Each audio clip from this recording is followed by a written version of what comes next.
In this lecture, we'll start rotating our ship with our player movement, but more specifically, rolling along the z-axis.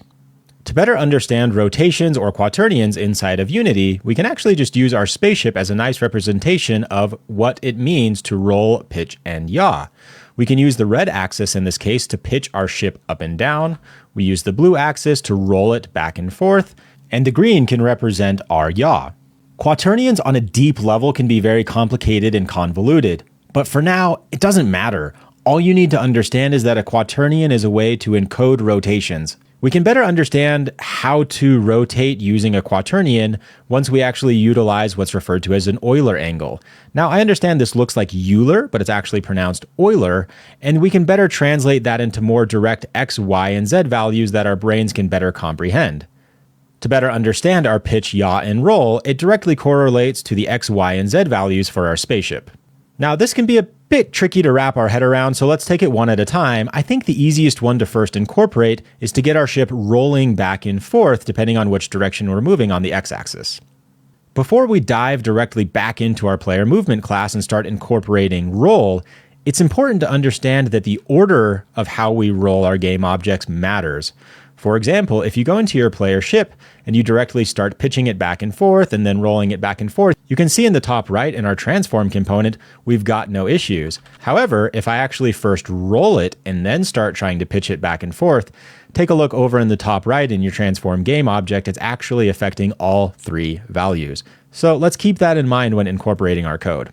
Control Z that back out, make sure it's zeroed out, and let's dive into our player movement class. Just like processing our translation, let's handle processing our rotation in update. So let's create another method called process rotation. And we'll create that down below. Void process rotation. And just for consistency's sake, above, let's just go ahead and delete the private keyword because C# can go ahead and implicitly declare this as private.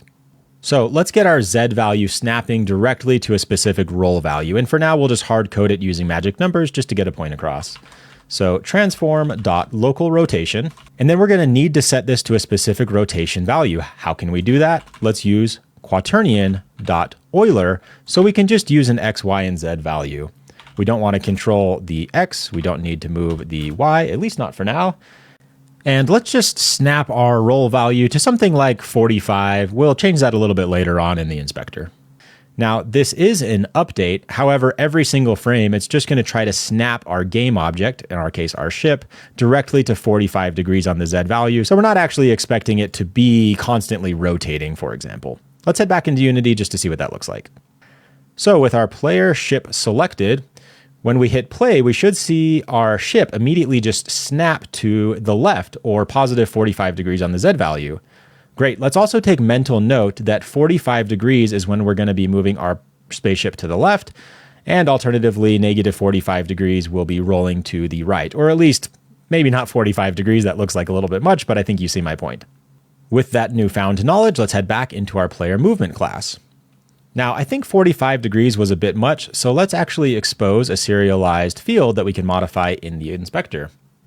We know these three fields are for movement, so I'm just going to have a nice little white space blank line here, and we'll just create another serialized field called float control roll factor. I think 45 was too much. Let's try something like 20. Let's just make sure control is spelled with just one L. I'll go ahead and copy that, and scrolling back down to our Euler angles, we can just go ahead and replace this 45 with our control roll factor. The next step is getting our ship moving in the direction or rolling in the direction depending on our movement. Now, I don't want to pause the video and incorporate a full challenge.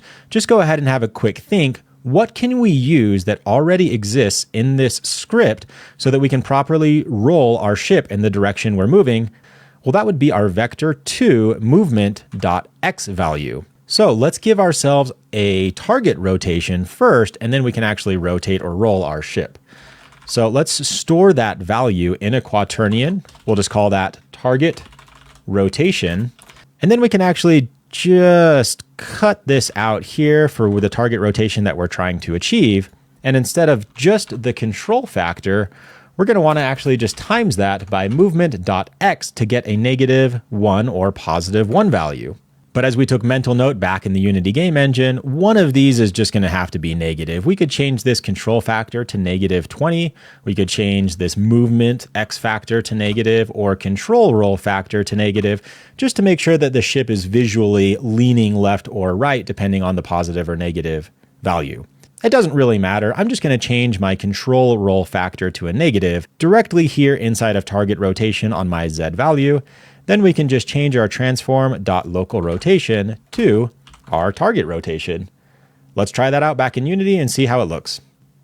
Let's go ahead and hit play, and yep, left and right, we're just snapping back and forth. And one nice thing about the input that we've created is when you're not pressing any sort of key, the input is going to be set to 0. So it's going to change our rotation Z value also back to 0 in the update function. Now it does look a little bit wonky. It's immediately snapping left and to the right. In the next lecture, let's get that linearly interpolating so it's moving slowly or rotating visually a little bit more pleasing to the player's eye. When you're ready to move forward, I'll see you there.